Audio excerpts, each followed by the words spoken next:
You're listening to audio from the Decidedly podcast. For more information, find us on Instagram at Decidedly Podcast.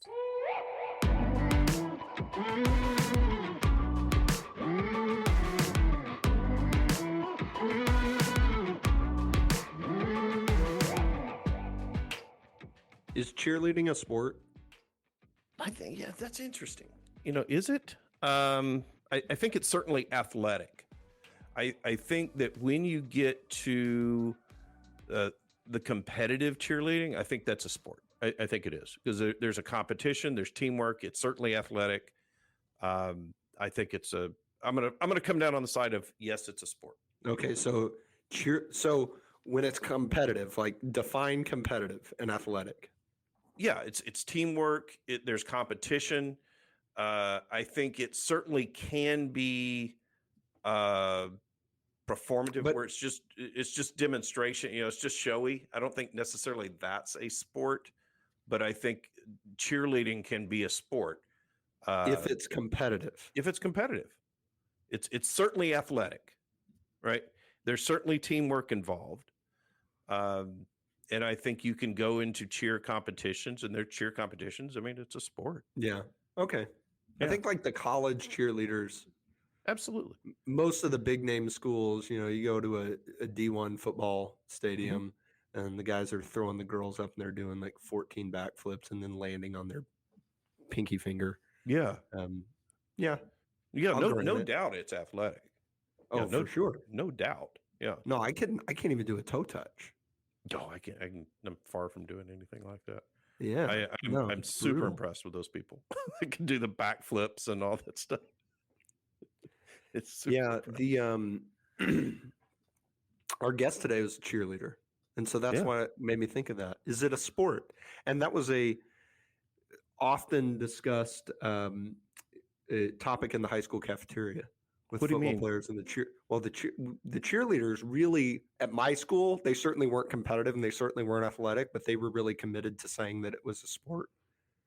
Oh. And they didn't do all the stuff that, they didn't do the flips and the turns and the launches or anything. Okay.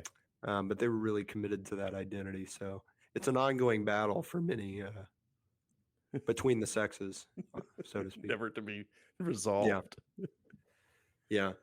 Well, our guest today was a former D1 athlete as a cheerleader. And so that answers your question, Sean. Cheerleading is a sport. Kyle Sullivan was a cheerleader at the University of Louisiana, Monroe while he was in college, became a drug dealer, dropped out of college, became a pastor, and now he is an entrepreneur who's started a coaching company called Unleash the Champ. Kyle's got quite the story. He founded Unleash the Champ to create powerful coaching experiences for people to match their personal fulfillment to their professional success by using the playbook to crush, overwhelm, and increase confidence in the 4 phases of life. With over 10 years of organizational leadership and team development, leading thousands of people, plus a growing desire to learn it all, he strives to inspire people every day to unlock the cages they are in, to unleash the champ within. I had a great time talking with Kyle today. I learned a lot about life, learned a lot about decision-making, not so much about drugs. You learned a little bit about dealing drugs. Maybe a little bit. Well, I think that you're going to learn something too. Stick around. I'm Sanger Smith with my dad, Sean Smith, and this is Decidedly.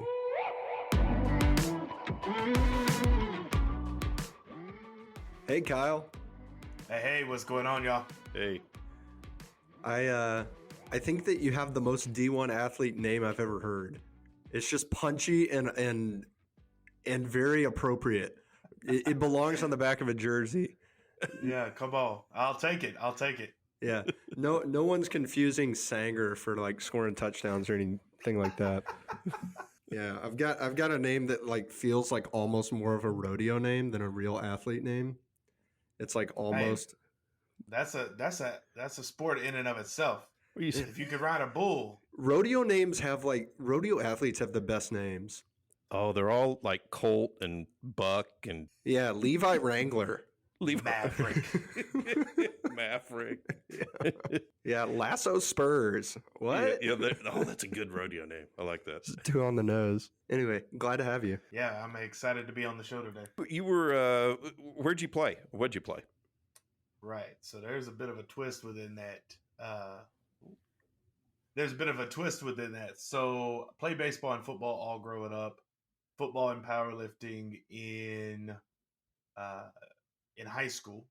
And then, so your listeners can't see this, but I'm about 5'8.5" on a good day with the right shoes and the right product in my hair. And so I was just too short to play football. Wasn't exceptional enough at my position.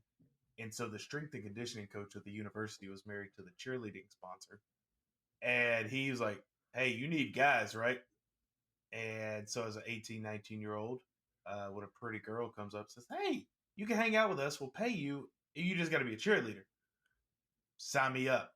So I competed nationally in cheerleading for 2 years when I was in university there.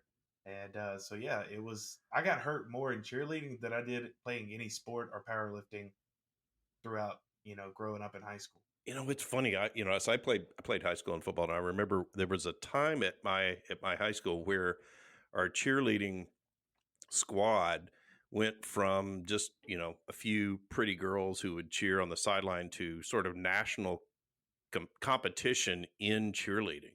And it changed the dynamic. And we had 4 guys from the team who left and became cheerleaders.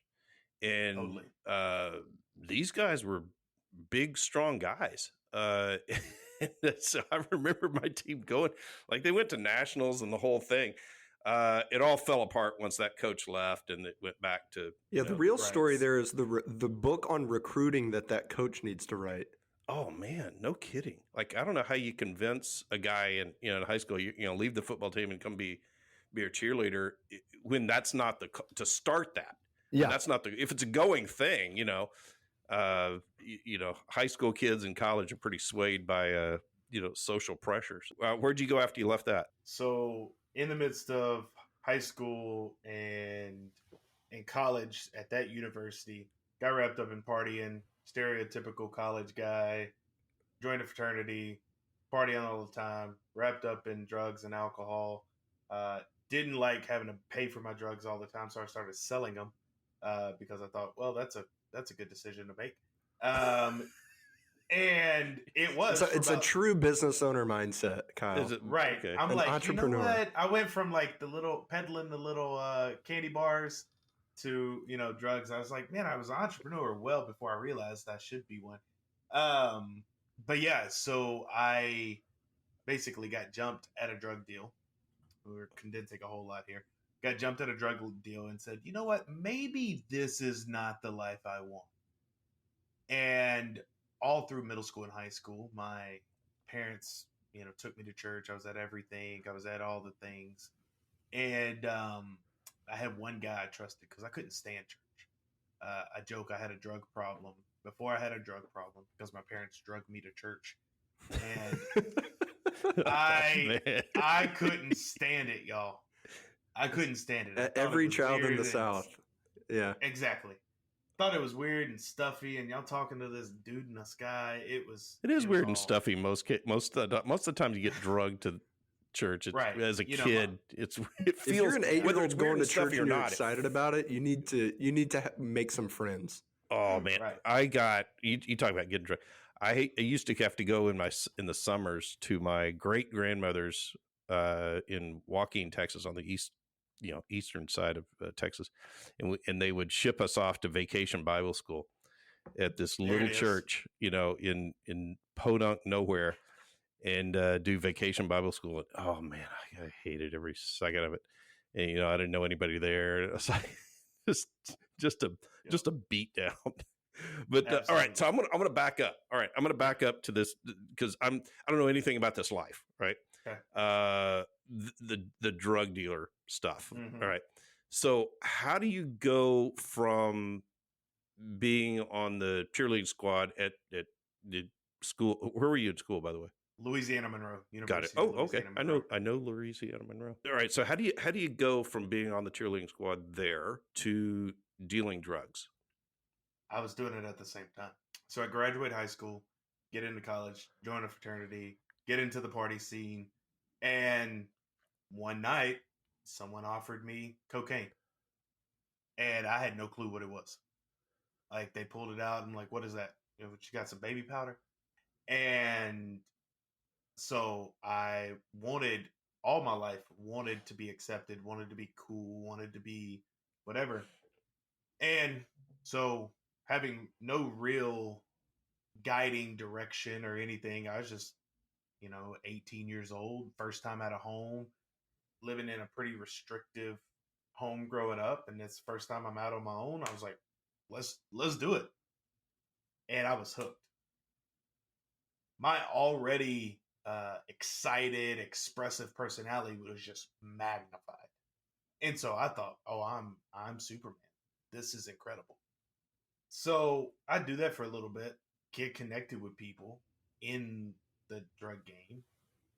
And I just start going, hey, y'all need any help with anything? You got an internship with the drug dealer? more or less. And so a buddy of mine was like, yeah. I'll work for free, man. Anything. I just want to be around here in the environment. I like how your mattresses are on the floor. Like, I just like it.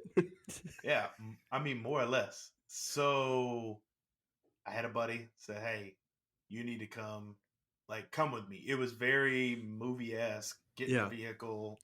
We're going somewhere. All right. And met the people, above just buying the drugs, and just made a connection. And so we'd go to parties and go to the bars and go to the clubs, and just we're doing that stuff.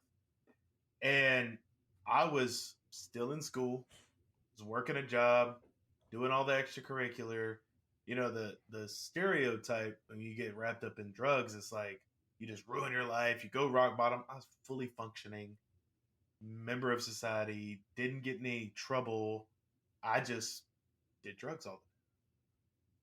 And the first time that I got in any real trouble was when I got jumped.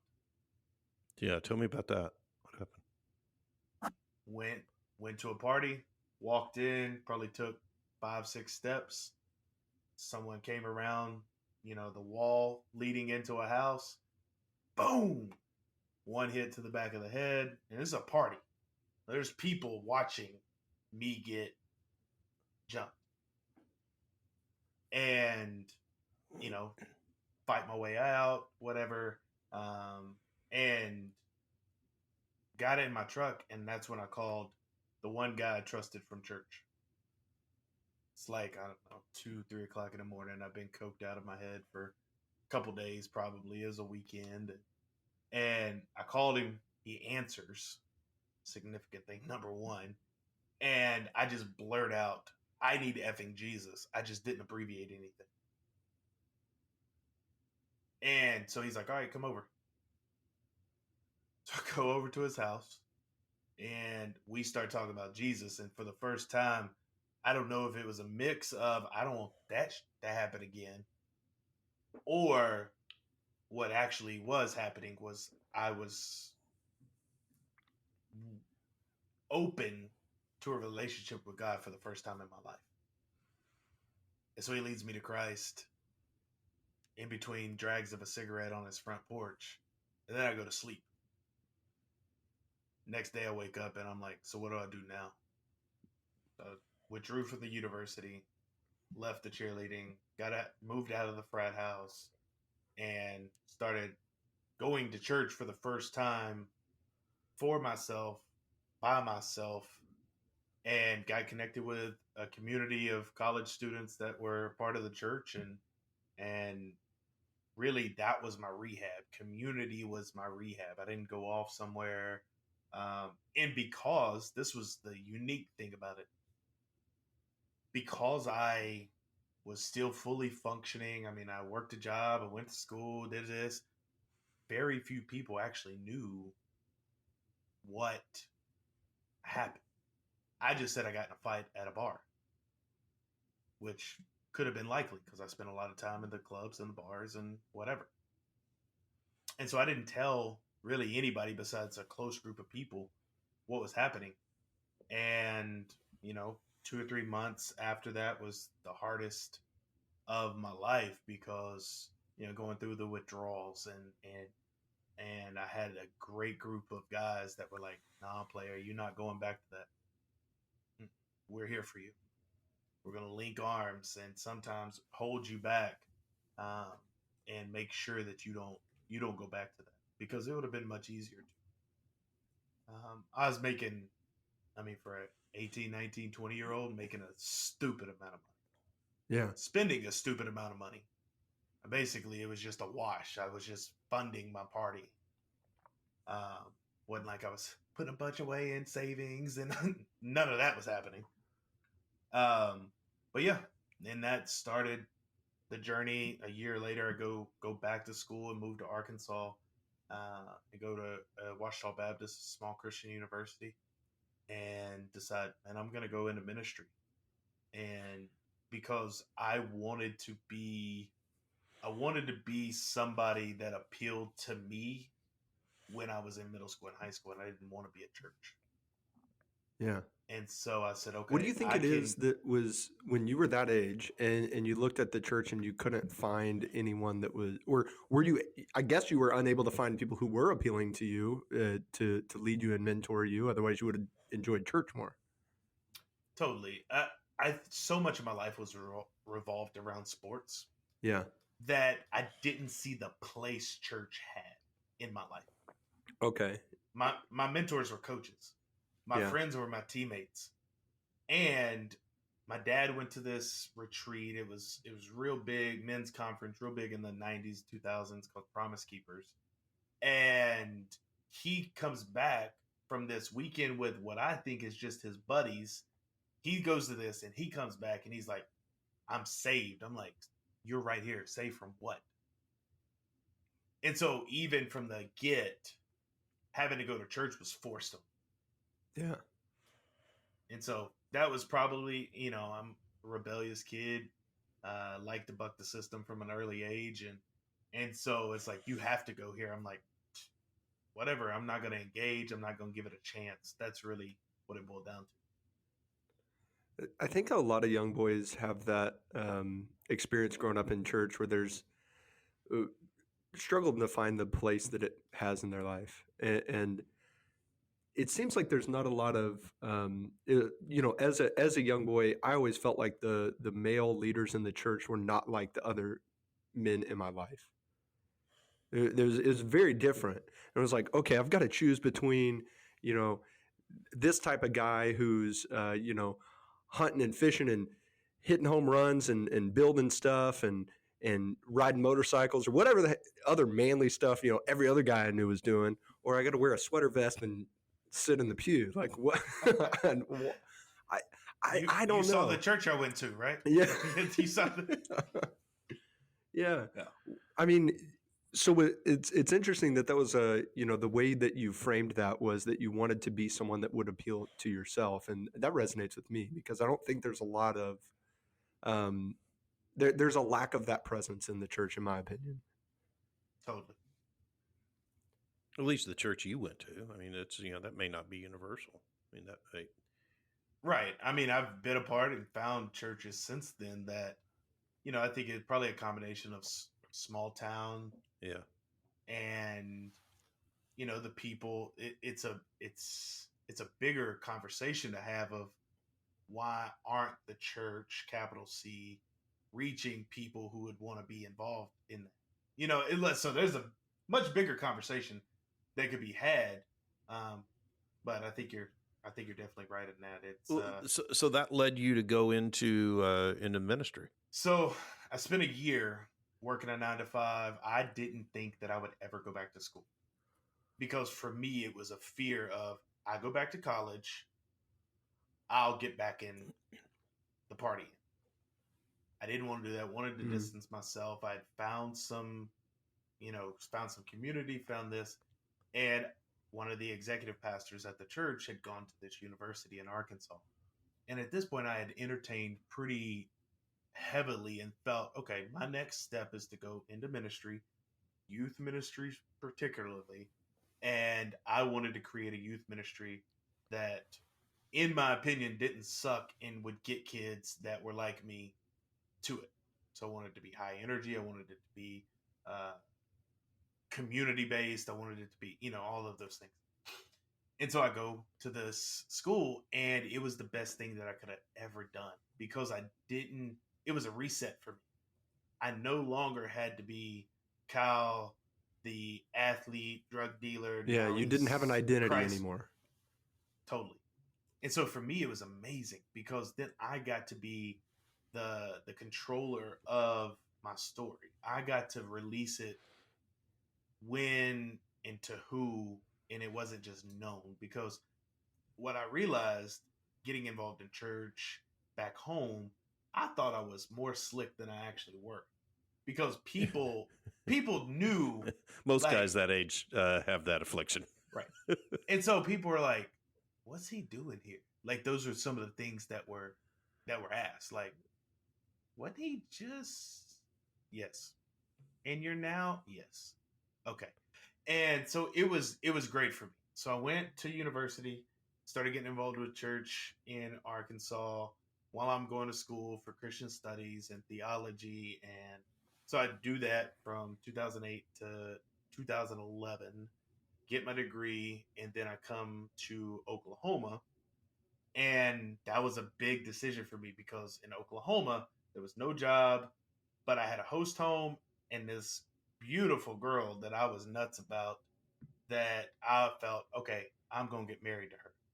Or on this hand, I had a secure job in Houston, large church, crazy big ministry, guaranteed job at a college. Well, I'm in Oklahoma now, so I chose that. And made the decision to put everything I owned in my little hatchback car, which was basically just books, clothes, and a TV. And I move up to Oklahoma, start working at the church that I had interned at, that I met Ginger, who's now my wife, and was just interning again out of college, working at a gym, and then working at a clothing store in the pockets of time just to stack cash.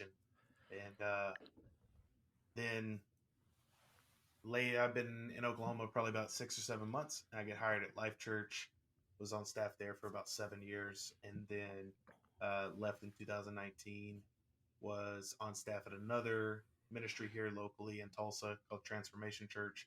And then in 2020, kind of at the, depending on where you sit with the whole pandemic, kind of at the beginning stages of the peak, I stepped out of ministry and started Unleash the Champ. You've got real influence on people's lives and young people's lives, purposeful or not. It's about decision making, right?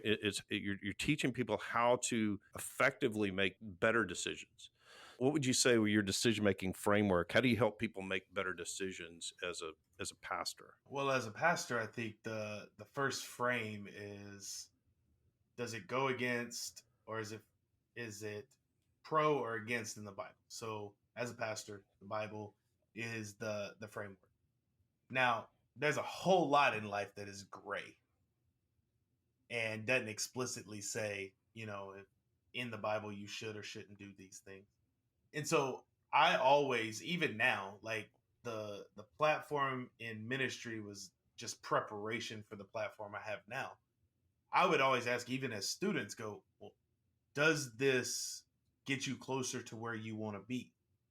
And as a student, they may not be able to say, like, I have this big vision for my life, but they don't even necessarily know where they want to be. No. And so it's like, is it helpful to you? Do you think so?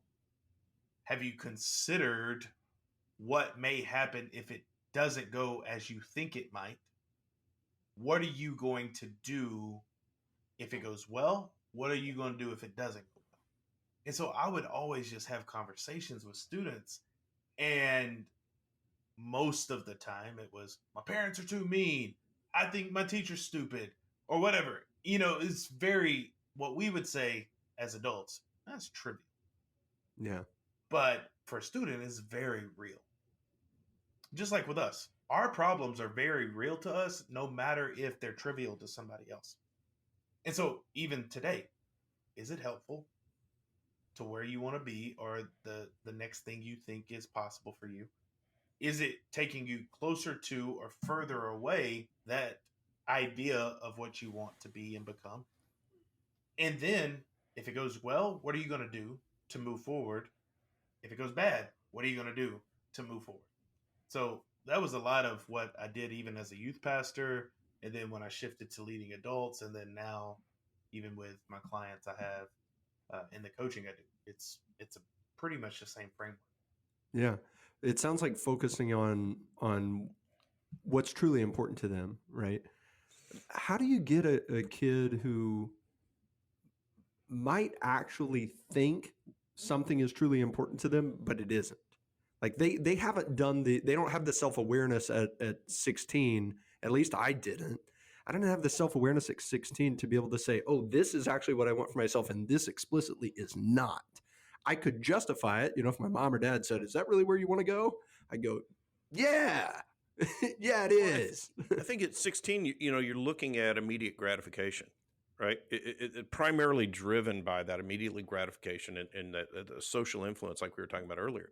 And so I think when you look at decision making at that age, and certainly from a framework of a pastor, the going back to the source material, I think is key. Now you said, the Bible, right? And as a pastor, that would be a good framework to use. Right. But I think at any age, you might even have to say, what is my source material that I'm using to make this decision?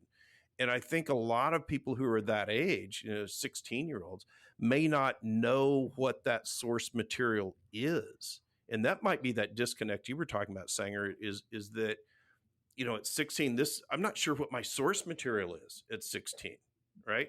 And if somebody comes in and says, it's the Bible or it's this, you might need a pause to take a step and go, is it for me?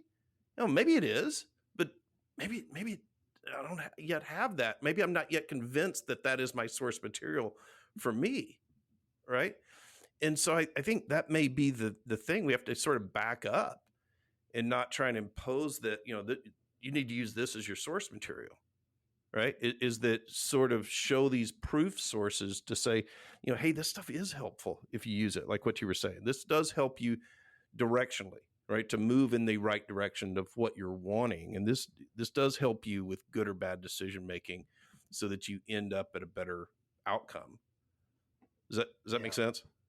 Oh, 100%. And I think too, if we try to restrict too much, then rebellion happens, defiance happens, but then also people don't learn the lessons that they need to learn.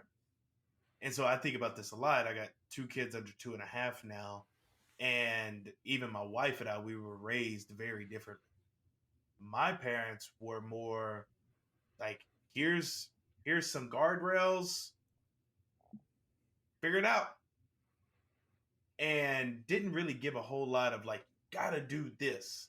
It was restrictive in that they didn't let me venture out a ton, but where they did, now what happened is because of that restriction, I went nuts when I got full freedom.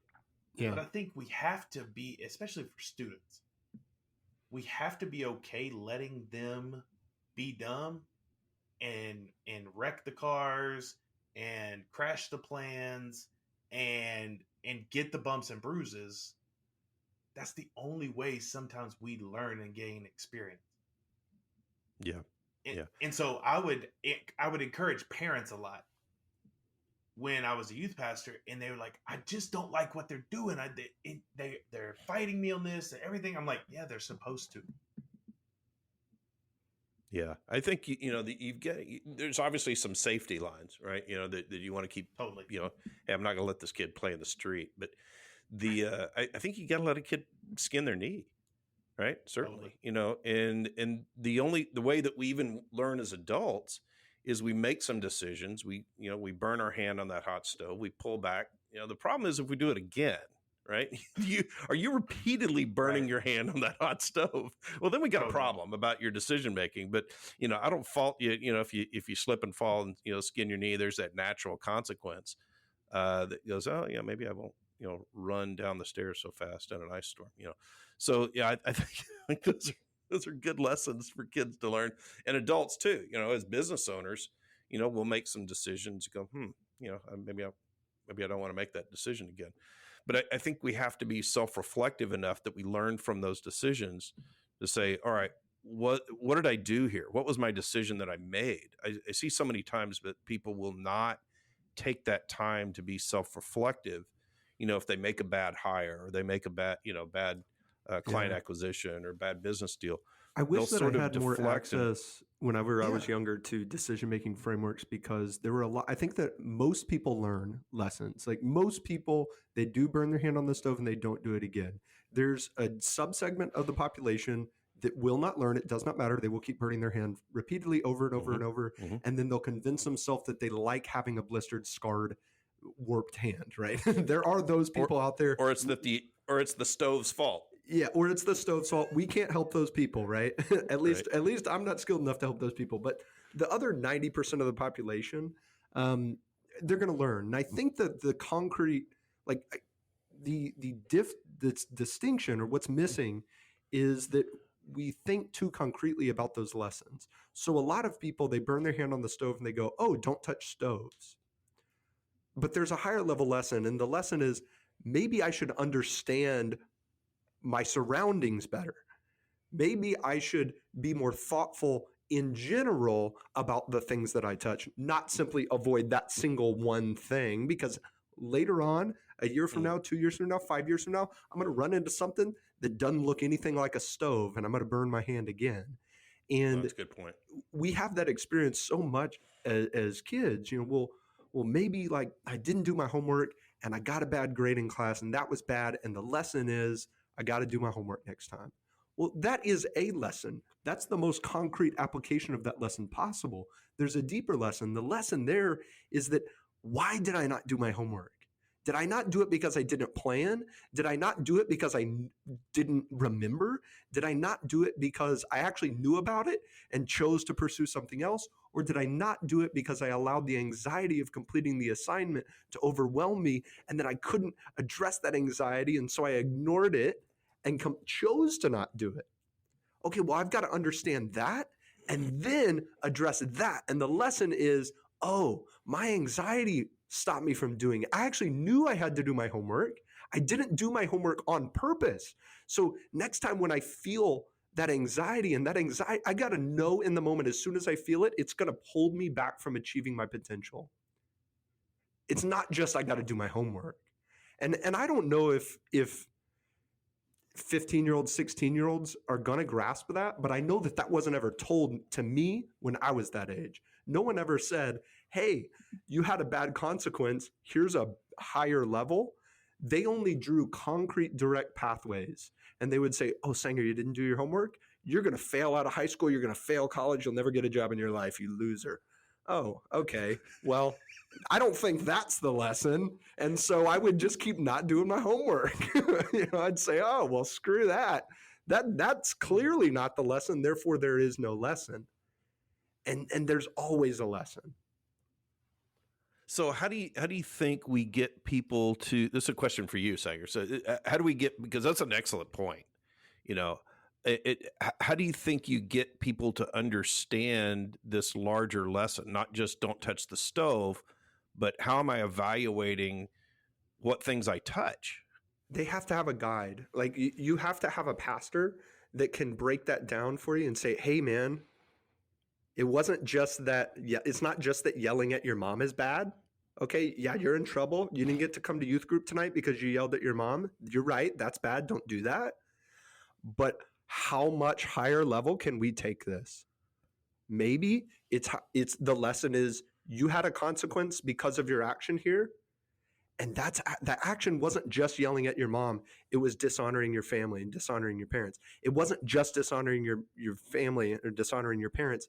It was that you don't know how to manage your emotions at the peaks and valleys. And you're going to react in ways that are unhealthy, and you're going to do things you don't mean, and they're going to have consequences. So yeah, don't yell at your mom for sure. But it's more than that. And you have to have someone that knows you intimately and that you trust to give you that advice. And a lot of kids, unfortunately, they don't have that. Or maybe they just have one person that can do that. And when that person's not around, they're not getting any sort of lesson. But I think great pastors are going to do that. Great advisors are going to do that. Great coaches are going to do that. They're going to say, hey, little buddy, you screwed up. Now, you didn't just get a flag on the play. It was a bigger lesson for you. At 15, at least, I think that's the only hope. I don't think most 15-year-olds are self-aware enough to figure that out. They turn 35, look backwards, and go, oh, yeah, whenever I was 15, that's what I did. And they learn the lesson 20 years later or 10 years later or 50 years later. Yeah, looking inward, and looking inward's the only way. Kyle, you moved into full-time coaching? Yes, sir. How's that going? It's the most fun and frustrating thing I've ever done in my life. What's frustrating about it? Building a business is hard. Y'all know that. Yeah. In ministry, I walked into 3 amazing churches in the 11 years that I was on staff that were already established, that all very different contexts, all very different expressions, but it had been around a while. So the playbook was, here you go. Here's what we do. Here's how we do it. Go do it. And so that was easy. Yeah, there's a learning curve. Yeah, you got to navigate interpersonal relationships and having the awareness and all of those things. But really, it was pretty easy to figure out, okay, what success look like here? What do I need to do it? Now go do it. Starting your own business, I've never done this before. Google and YouTube were my teachers and guides in the beginning of this. I felt prompted to quit my job with an 8-month-old in the middle of a pandemic to start this thing I'm 51% sure would work. Oh, those are great odds. That's all I needed. Yeah, those are awesome odds. That's all I needed. And so, I started on a lot less. Yeah. Y'all, I remember when I started. Googled how to get a coaching client. Yeah. One of my mentors said, if you don't know something, that's fine. If you don't know something 5 minutes later, that's your fault. Because we have access to thousands, hundreds of thousands of results if we just type in what we're looking for. And so that's how I did it. And so the frustrating part is never being in business for myself. Understanding, one, I didn't realize how much I thrived on the team and the competition of each other and the collaboration of each other. And then I go, okay, we're already in an isolated state because of the pandemic. Now I'm going to remove myself from any teammates, any interaction with people, and I'm going to sit at this desk in front of this computer, and I'm going to just try to figure this thing out. I didn't realize how lonely I'd gotten, how isolated I had gotten. And it took a while for me to kind of come out of the fog and go, oh, I gotta do some things differently. I gotta make sure I get out. And, in Oklahoma, lockdown didn't stay very long. Yeah. And so I got to make sure I'm out in coffee shops. I'm out at a restaurant. I had to figure out that. But the frustrating thing was, man, I've just never done this before. And as somebody that naturally kind of picked up stuff and it was easy to do, and building a business is a whole different beast. And I realized I'm not a very good boss to myself. Y'all talk about, we're talking about decisions. Man, I had a big, right out of the gate, huge month, 30% of what I'd make all year in ministry. I was playing golf 2-3 days a week. I was sleeping in. I was binging Netflix shows. And my coach was like, what are you doing? And I'm like, I just had this huge month. I'm awesome at this. And then the next month I'm like, oh, that's not coming back in again. I need a prospect. What's that mean? And so that's the frustrating thing, but it's also the thing that was needed. Like I needed to learn that I'm a terrible boss to myself. So I needed to learn how to do these things. And so now. Yeah. What decisions did you make to combat that? Brutal honesty with myself. So what I mean by that is working with my coach, working with others in my industry that I was moving into. It was, okay, what do y'all do? Because I think in the beginning, when you do anything, it's wise, like what we were talking about when I was a youth pastor. Yeah. It's find the guide. Find the guide. So I'd never done this before. I looked up people doing it locally to me, and I just said, what's it take to get around you? Yeah. I need to know what you're doing. I don't have to come up with my own way and, I'm going to be expressive. And no, stop it. I'm going to do exactly what you do. If I got people in different industries and they're starting out or they're building their business, I'm like, find the top 3 people and copy everything they do. Yeah. If you got to pay to get in front of them, buy their lunch, detail their car, walk their dog, I don't care. Get around them and watch. And so then you can start to learn the decisions that you need to make. And so I literally would, I rode with people in between their appointments. I brought them lunch. I brought them coffee. I'd show up with drinks from a, Quick Trip or convenience store for their team. I just wanted to be around them. Yeah. No, that's smart. You can soak up so much wisdom just from being in the same room as somebody. It's the proximity principle. Yeah. Yeah. Whether it's interning at the drug dealers or interning with the best coaches. Right.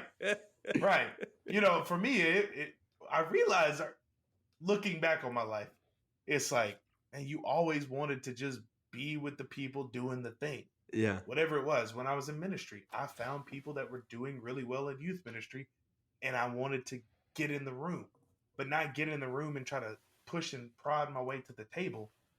I just wanted to serve my way into a conversation. Yeah.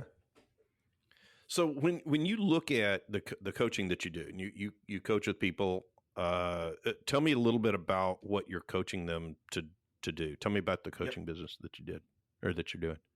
Yeah, simply put, at Unleash the Champ, we coach individuals with significant professional success, match that to their personal fulfillment. So the questions is, man, I got all this success professionally, but I'm a roommate with my spouse. I'm not connected to my family. I'm not connected with my friends. My health is taken. My body isn't what it used to be. I'm not proud of what I look like. I don't have routines. Success covers a multitude of sins. And so being able to coach people, what I call the playbook, which is the 4 phases of our life: personal, your body; relationships to yourself and others; emotional, that's your mindset, how you view the world; and then, and only then, is your professional success important. That's the coaching, and the benefit of that is that alignment of that personal fulfillment that leads to increased professional success. Yeah, I love that. Success covers a multitude of sins. I think that professional success is the most visible and the most obvious and the most rewarded success that we have in life. Totally. I remember, Sean, you remember this? We were at a conference together a long time ago, and it was one of the, national top advisor conferences. Okay. And it was, these were big hitters, really, really very successful advisors. And we were talking, hanging out. And of course, almost a bunch of people knew Sean and hardly anyone knew me.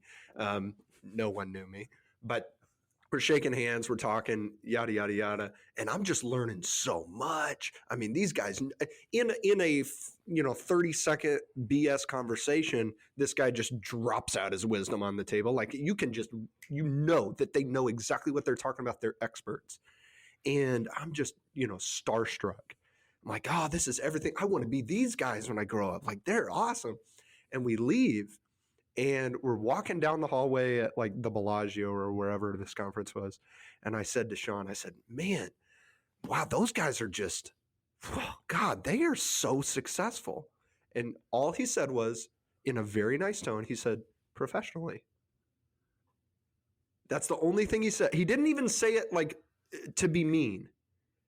And I didn't ask a single follow-up question. And then I didn't. I knew what you meant. Like he had no hate in his heart towards them for that. He wasn't sticking his nose up at them. He just said professionally.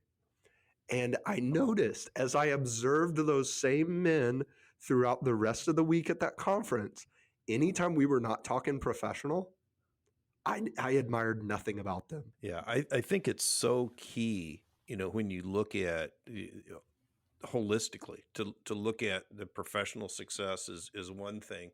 But I have, and I think when you get to the top of a lot of careers, you may find this. I know that I do, and I've seen this at my career, that a lot of the individuals who have achieved a lot of success, it's cost them a lot. I mean, they've, what that success has cost them is maybe personal health or, family relationships or those types of things. And so I think without factoring in what is it costing me to be successful, you may not really get the ultimate success you're wanting. Are there keys to decision making that you find are helpful across the board, across those four components that are universal, that we ought to keep in mind when we're looking at decision making? 100%. It's 3 questions you need to ask yourself. So number 1, which is probably the simplest, but the hardest for people to answer, is what do you want? What do you want? We grow up and we get into workplaces and we get into relationships where we're told or strongly suggested what we want. I mean, I talk to people who make enormous amounts of money. I go, what do you want your body to look like? I don't know. What do you want your relationships to look like? Like, what's a vision for your marriage or your relationship with your kids? I don't know. I want them to see me as like a good dad or good mom or good. So what do you want? And that is the hardest and most critical decision you have to make, because where there is no vision, the people perish. And so many have a vision that they're not excited to go towards. So that first decision is, what do you want? And you go personally with your body, relationship to yourself and others, emotional, where do you want your mind to be? How sharp do you want to be? What do you want to learn? What do you want there? And then what do you want professionally? Second thing is, who do you have to become to get that? That's the second decision you have to make. Okay, I know what I want, but who do I have to become? Because to answer that means that you have to change. You have to acknowledge your shortcomings. You have to identify where you're not, where there's a gap of where you want to be and what you want. And then here's the final decision you have to make. Am I committed to doing the work? I love that, because so many times the answer is no. So many times, and I really want this. I want this thing. I want to become this person. I ain't doing that. Right. And here's the thing. Listeners, y'all got me fired up now. It's okay if the answer is no. Yeah. It's okay if it's not right now. It's okay if it's not ever. We just got to go back to the first decision and make a reality that you actually get excited for. Because there's some people that, like we mentioned earlier, like they never want the big house and the big cars or whatever. Like, but that's what society says. So they initially, when you tell somebody, define what you want and take the limits off, well, they go to bigger houses and bigger cars and more expensive vacations and blah, blah, blah, whatever. But it is like, you really want that? And they're like, no, I kind of want like a log cabin in the middle of nowhere, with a well for my water and a wraparound porch. Cool. Dope. Yeah. Then don't say you want the Lamborghini in the house on Malibu. Yeah. And so that third decision is the crux of all of it. And the answer doesn't always have to be, yes, I'm willing to do the work. It may just be, that really doesn't excite me. Yeah. Saying I've seen my jiu-jitsu coach, Travis Luter, he will have people come in all the time who say that they want to be a UFC fighter, or they want to be a world champion jiu-jitsu black belt, or whatever. People have big goals, especially when they're energetic and early on in the process. And I've kind of overheard him a few times talking with people and saying, hey, okay, this is what you have to do. You have to have a minimum level of athletic ability. You have to have a minimum level of intelligence. And he'll be honest with them. He'll be like, you don't, if they don't. But, okay, you're generally athletic. You're generally smart enough. Okay. This is how you're going to have to work, because you are going to have to overcome, you're starting at 25. You're going to have to overcome these kids that have been doing it since they were 4 years old, and their dad's a 6th degree black belt, and their granddad's the black belt himself too. So they grew up on the mat. How are you going to beat them? Now, this is how you're going to have to train. Okay, that's cool. That means you're going to have to quit your job. All right. That means you're not going to have any money, which means you're going to have to figure out a way to eat. And you got to eat healthy, so you can't just live off the dollar menu either. And you start giving it to them and letting them feel what it's going to be like to live in that environment. And they go, nah, this is a cool hobby though. They go, okay, yeah. That's what I thought. So at least we're not lying anymore. You didn't know you were lying, but now you're being honest. I heard somebody say, and I wish I could remember who it was, but they looked at his success and people were like, oh man, I want to do what you're doing. Oh, this was a John C. Maxwell speech. Yes. Yeah. There was John C. Maxwell. So thank you. So I was at a conference. I told you about this when I came back for the conference, and John Maxwell had spoken, and he mentioned just offhandedly, he said, people come up to me after presentations, and they'll say, oh, I want to write books like you. I want to do, speeches like you do. And he said, yeah, there's a lot of people who want to do what I do, but they're not willing to do what I did, and that is such a key question, does it go through the acid test? Are you willing to do what it takes to achieve this goal? This is what you want for yourself. And so clearly you have to know, to be able to answer that question, that acid test, am I willing to do what it takes to achieve this goal? I'd have to know, well, what does it take? Right. So I've got to get with a mentor that, like you talked about, and, like Travis Luter, just to explain, well, here's what it's going to take to reach this goal. And as a financial advisor, that's one of the things that we do is, somebody says, well, I want this. And they rarely say, I want the Lamborghini, but they say, here's what I want, and we can back into, here's what it's going to take to get there. And are you willing to do what it's going to take to get there? And that might be saving a certain amount, sacrificing today for tomorrow, and those types of things. One of my mentors in this business, Doug Linick, and one of the things he talks about, and we had him on the podcast, and he talks about that very same thing that you spoke about, is understanding what you want. He calls that, what do I want for myself?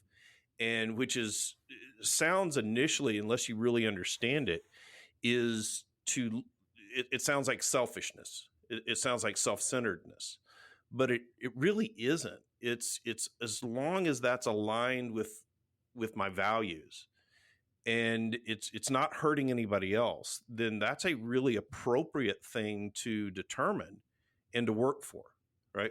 I want to work for what I want for myself, and I have to understand what that is, and I have to understand what it's going to take to get there and be committed to do that. So I think it's super important when you look at decision making is understand what you want for yourself. And one of the things that Sanger and I do as we work with clients is ask that question. Now, it comes in a lot of different forms, right? So I've heard Sanger, and Sanger does a great job of this, is, asking people, what do they want? And you were talking about, I want that Lamborghini, I want that house, or whatever it is that they want.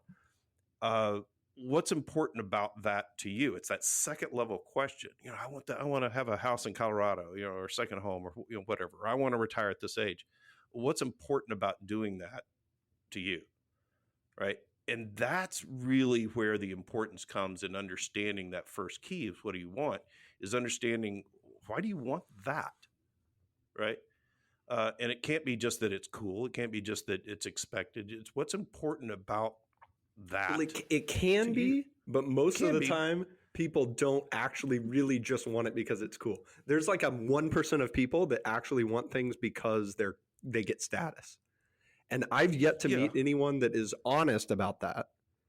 No, I've never had anybody say that is one of their core values is status. Yeah, I think there are people, but I've just never. They live in California. Like we don't know them, Yeah. They exist. But I think it takes a person who's really honest with themselves who would admit that. If that's true. You're totally right. Sure, I mean, it's really easy to say what I want is insert commonly desired goal, and the reason I want that is because insert commonly held value. Yeah. And I want a bigger house, and I want financial freedom and security, or I want to lose weight so I'm healthier and can live longer. I want to lose weight so I'm closer to my high school weight, whatever, like, do you really? Right. Well, what's important about that to you? What's and are you willing to commit to do it? If you don't know what's important about it, then you don't have, you won't have that motivation. Yeah. Right? It's like when we were talking to Peter Shankman about Ironmans, and he was training. So Kyle, how ridiculously long an Ironman is, right? So this guy trained for the World Championship, and it got canceled 2 years in a row, right? So he trains for it, they cancel it, train for it, cancel it again, and now he's training for it the third time. And he goes, man, I just don't know if I have the motivation for it. It's like, well, if you don't have the motivation for it, then at least you know that, and you don't have to work hard. You don't have to be a failure. Because you're not going to do Ironman work if you don't have the motivation. You're not going to do six-pack ab work if you don't have the motivation. Yeah. Kyle, I would love to hear from you what you think the most, you have a really compelling story, and your life has taken you through a journey to end up at where you are. And I love how you've arrived at a lot of I think a lot of similarities that we have with coaches and with pastors and with advisors is at the core of it, we're all teachers, right? So it makes a lot of sense you go from a pastor to a coach, right? Like, we're just teaching, and it just depends on what you're teaching. You're teaching math to ninth graders, or you're teaching life to grown adults. And decision-making matters so much in that teaching process. So what do you think is the most difficult decision that you've had to make? I think the most difficult decision was leaving ministry. And I wrestled, though it happened fast. I think if it didn't happen fast, I probably wouldn't have done it, because I was afraid of, man, what are people going to think? Like, I've lived here in Tulsa 10 years. I've worked at a church the entire time. Now, that was 3 churches in 10 years. That was the only thing people in Tulsa, Oklahoma knew me as. Yeah. Oh, yeah, that's Kyle. He's a youth pastor. He's a associate campus pastor. Oh, he's a groups guy. He's the youth pastor, whatever. That's all people knew me as. And, y'all, as I started diving in and going, okay, here's the vision. Here's what I want. Here's who I have to become. And then I'm willing to do the work. But, man, I'm afraid of what people are going to say. Because I think people try to villainize the past when there's nothing bad about pressing into the future. What I mean by that is people came up to me, or people called me, or people texted me and said, well, what happened? Mm-hmm. Like why did you leave? It happened when I left all three churches. When I went from the first to the second, and the second to the third, and the third to my own thing. Well, and I'm like, nothing. My respect grew for him in my exit. It was an amazing transition. They prayed for me. It was amazing. Now I'm doing this. But like you could talk to me. What do you want to know? It was amazing. Yeah. Every transition I had, it was hard because I was annoyed by it. Yeah. So just saying, you must have been failing at something in order to make a change. Right. Right. Rather than reaching for something else. Right. You must have been right. Yeah. You must be going backwards. Yeah. Yeah.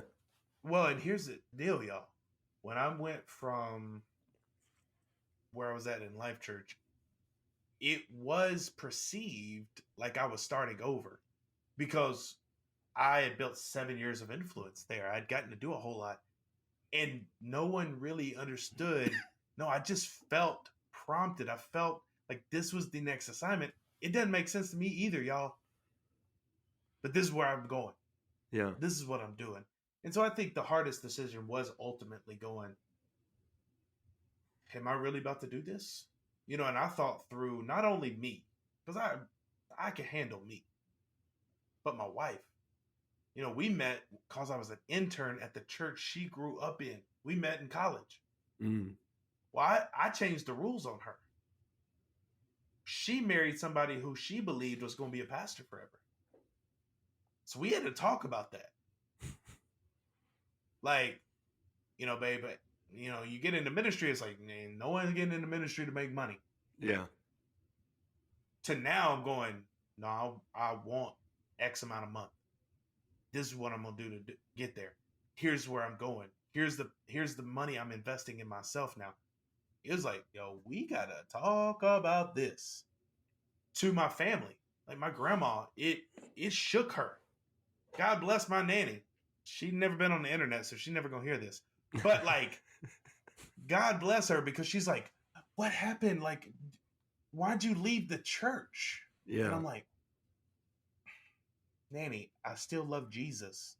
I'm just doing my own business now. And so all of those. So that is probably the most recent hard decision that I've had to make. So how did you go about making the decision? I'm not talking about the outcome and what decision you made, but that's a marriage decision, right? That's between the two. What was the process of walking through and thinking through? Because that is, particularly, it's more difficult. You didn't go from selling shoes to selling cars. You didn't go from being a painter to being a plumber. There's a special sort of judgment or stigma that goes along with, as you were saying, that goes along with changing from ministry to non-ministry work, right? Right. There's some judgment that happens, good, bad, like it or don't. It's there, right? Totally. So how did you work through that decision with her to make that big change, that big decision? Listen, y'all, my wife is amazing. And I'm not saying this because she probably would listen to this episode. She truly is. So I felt prompted, led, called, however you want to phrase it. I felt in my gut, okay, I need to leave. I text my wife. She's working, you know, we're in the middle of the pandemic. Everybody's at home working, all this stuff. I text her, ask if she's in a meeting. She says no. I said, hey, come here. And y'all, I'm a rip the Band-Aid kind of cat. So she comes into the office, which is, you know, my spare room in my house. And I go, I think I'm supposed to quit my job. It just vomits all over her. And she goes, oh. Now, for the husbands on here, when your wife gets a couple octaves higher than her normal speaking tone, choose your next words carefully. And so she's like, what are you going to do? I said, I think I'm going to do this coaching deal. And this is amazing. This is how awesome my wife is. She gets a smirk on her face, y'all, and she goes, I think you may be the last person to realize what you should be doing.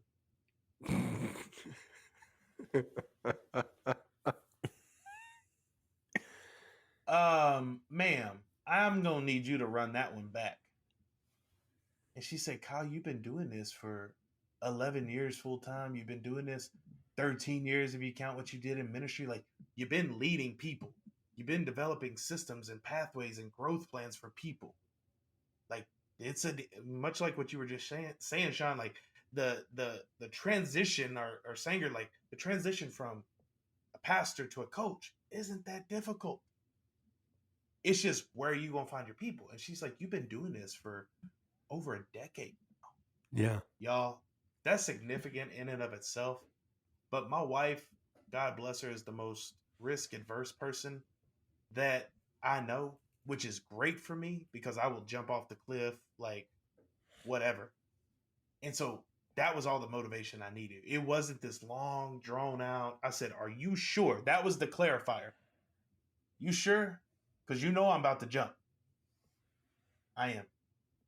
All right, let's go. Let's do it. Yeah, I bet that would be difficult, but you can't succeed.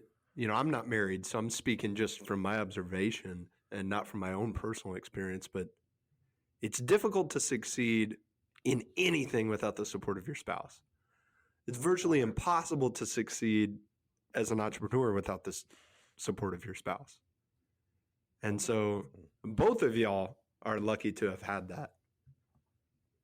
Oh, I had it in spades. You know, I mean, my wife was so supportive of, particularly early on when I was coming home late and not being financially successful early on, which hardly anybody is, right? You're building up, but there was such support there and understanding that we were working towards something that it couldn't have done it without it. But I've seen people who have tried to make it in business and build their own business who had some negative influences at home. Hey, you need to be home. Why aren't you doing this? Yeah, it's 5 o'clock. Where are you? And yeah, it's 5 o'clock. Where are you? Why are you going in on Saturday? Why do you have to do that? You were going to spend this kind of money, or you're not making. And eventually they're like, I can't take it. It wasn't for them, right? And good, make a good decision for you and your family. Make a good decision. But if you don't have that support, it's virtually impossible to become an entrepreneur long term successfully. So I appreciate what you're saying there. Well, thank you so much for coming and joining us, Kyle. Absolutely. This was such a fun conversation and love the flow of it. Really, really awesome time. I love it. Where can people find you? Yeah, so most active, if you want to go the social media route, most active on Instagram at Kyle J. Sullivan. You can go to my website, which is kylesullivan.com. You can even email me directly. You got a story, hey, I got this, or I want to talk more, Kyle at kylejsullivan.com. So you type in Kyle J. Sullivan, you'll find me. And so that'd be the easiest way to get in touch with me.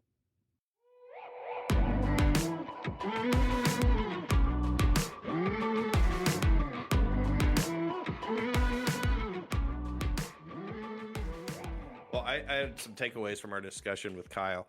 The decision-making takeaways I got from that discussion were really when he started talking about the 4 phases of life, of looking at personal, body, relationships, and emotional development, and then we started looking at the questions to ask ourselves.